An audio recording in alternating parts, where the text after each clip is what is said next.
it becomes very balmy. Cloudy with a chance of bombs. I see a big article out there that says, we can't sleep in the underground forever. Tel Aviv. So remember last week, everybody's talking about the dome, the Iron Dome. It's got all this. They're so much better. They're so far ahead. They're all of the things. And which is true. They've got an amazing their military is incredible. Their intelligence is second to none.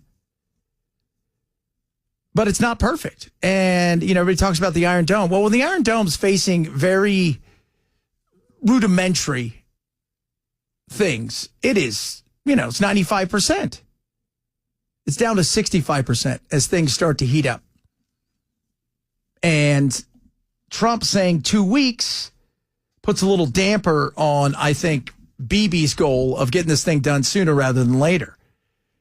And it goes back to, what is the end game here? Because you even heard, Ken at the top of the hour talking about Macron says, you're not seeing all their stuff. You're not. You're probably not going to see all their stuff. And these things may not work the way that people think they're going to work. We seem to think we drop a couple of these things, that's it. It's over. It's done. But I'm not buying that. And there are some questions about this and the effectiveness of this. And they've talked, and I think that's one of the things they're going over now. The big ass bomb, the BAB, that's what we call it. They call it something else, but we call it the BAB. I think it's a Moab. It's never been used in combat. And we're probably going to have to use it more than once. So are we ready for that? Are we prepared for the potential of more than once? And then we go back to, again, what happens afterwards? And I always do this. What is the goal? What is the main goal in any of this? Ian Pennell was asking President Isaac Herzog over there, all right, so what's the deal after this? What are your war goals? What does victory look like? Victory looks like removing the Iranian nuclear threat. Just the nuclear threat. And that's the main focus of it. We did not declare other elements, of course. And more likely to die in program, because the missile program is supposed to take the bomb on a missile and fall on us and eradicate the state of Israel. So that's the end goal. Bibi's thinking the end goal is he wants full change. I mean, this has been his jam for a long time. And they're trying to figure out how they sell it to us, because it is a sales job that they have to do to the American people. And I don't think, we as a nation, we've gotten much better at, I think, questioning a lot of what happens.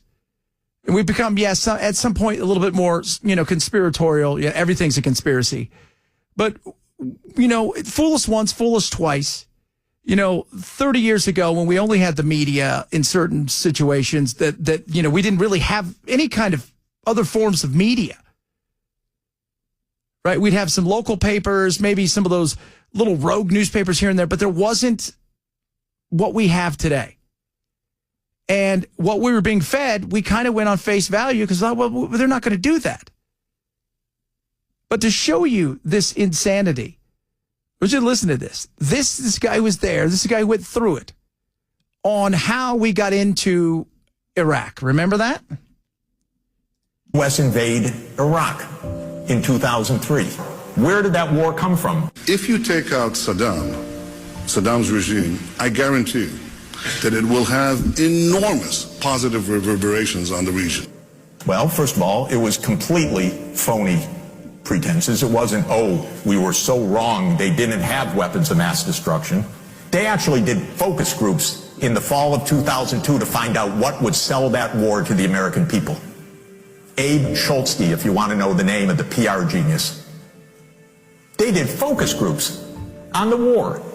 They wanted the war all the time. They had to figure out how to sell the war to the American people, how to scare the shit out of the American people. And I've looked up the Iraq focus groups, and it's rather interesting. It's not hard to find some of this stuff and how they wanted to sell it to the American people. So Baker Hamilton Commission, 10-person bipartisan panel was appointed to go check the stuff out. So how they wanted to sell it? Well, first they want to assess community needs, understand gender dynamics, even then, evaluate program effectiveness, inform humanitarian efforts, examining minority experience. They wanted to figure out what could we do to get everybody on our side about, hey, we're going to go and we're going to liberate. We're going to do this. We're going to be seen as this. We're going to be seen as that. That's why I like the fact that Trump is stepping back and goes, hold on a second. Let's just see what happens here. You know, we don't want to be on your bucket list of, you know, you want to fight wars with our military. That's a hard no. No, thank you. If it's the right thing to do, then we should do it. Waiting 2 weeks isn't going to change anything. They don't have enough to make a bomb and then to get it into a warhead and deliver it to Iran. They're not going to deliver it to us. They're zero threat to us. They're no threat. What if they got... Regimes want these things to stay in power. They don't want to use them. The goal is not to die.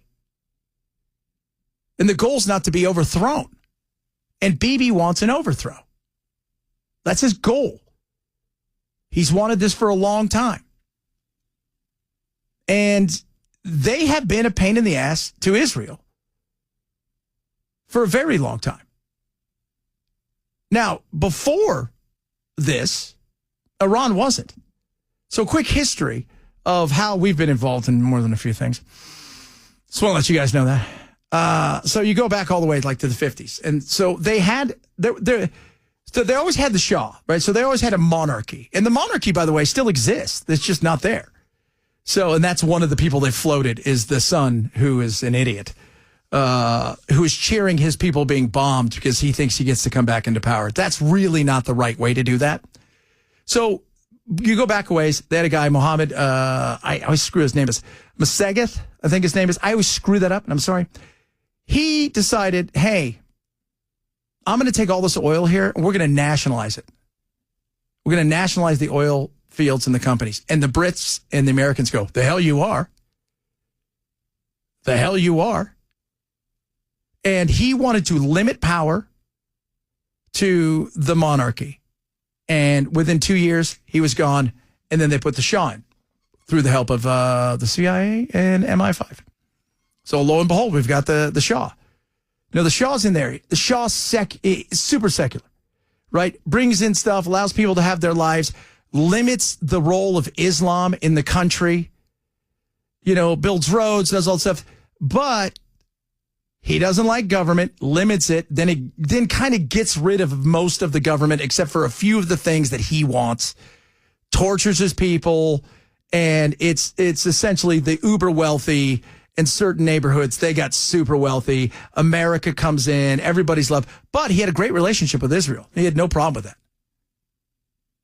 And he had a great relationship with the West, and people started getting frustrated. Then the revolution happens.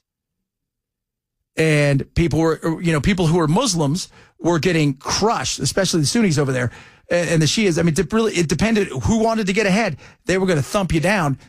And then lo and behold, the revolution happens. Khomeini's on the outside. He comes on in. And basically he becomes, within 2 years, everybody's a great Satan. We hate Israel, et cetera, et cetera. And after a while, he went from hero to zero because there was the Iran-Iraq war. People didn't, they thought, you lied to us. You're no different than the other guy.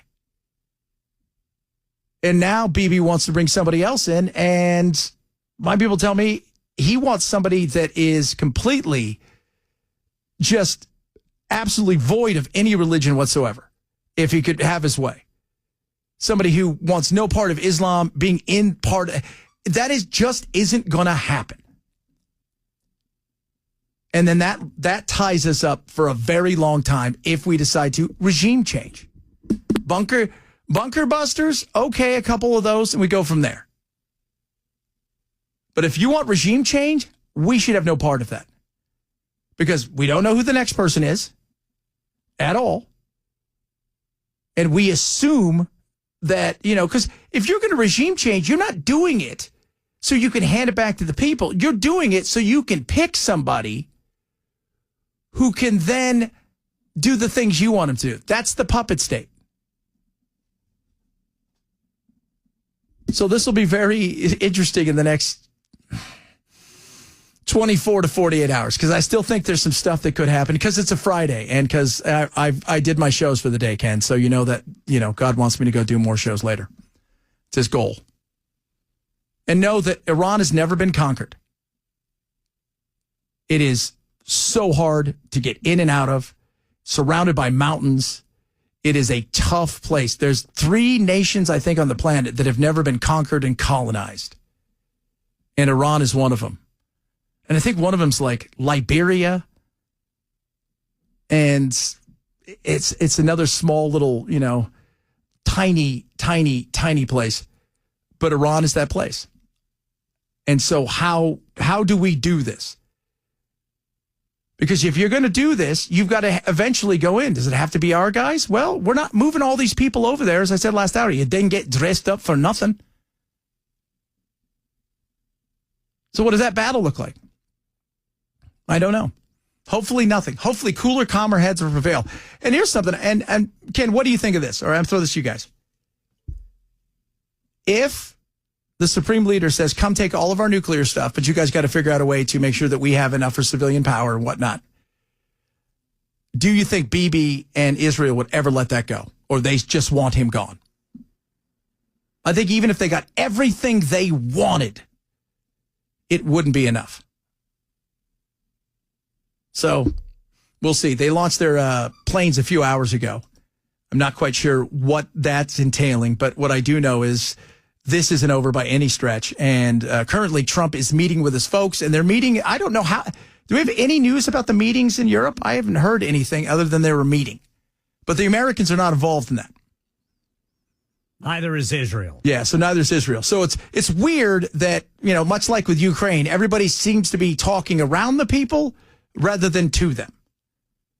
But Israel, I think especially Bibi, I think he is, for the most part, sold on this is what I want to do. Again, it's his bucket list. And I'm not even sure. I'm not even sure about, if you're going to continue to bomb, it's hard. You back a wild animal, if you will, that's injured into a corner, he's not going to go away without a fight.